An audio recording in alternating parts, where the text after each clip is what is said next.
যে প্যারের সন্তানের জন্যও এত দুর্নাম, ওর জন্য এত যে কিসের জন্য মায়ের এখন কেন ওদের নিরাপত্তা।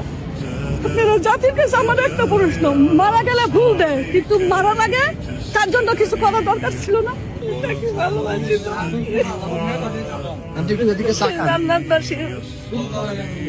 কই ছিল তখন পুলিশ প্রশাসন, কই ছিল তখন? কেন নিরাপত্তা দেন? এখন মারা গেছে, কিসের নিরাপত্তা? নিরাপত্তার মালিক ফয়সালের আল্লাহ কবর। আপনারা কেমন মানুষ আপনারা বলতে পারেন না? বলতে পারেন না? এখন হলো এই যে নিরাপত্তা, আমরা তো মা আর মালিকা শুয়া দেখুন, আমার তো ছেলে নাই, হাজিরে খুব ভালোবাসতো, তখন কেন দেয়? আপনি বলে আমি নানগুজ থেকে এসে হাজির কবর দেখছি, আমার মেয়েরে নিয়ে আসছি, আমি তো মা। চেহারা দিকে চাইলেই তো বলো মায়া কি সুন্দর মলিনতার নাম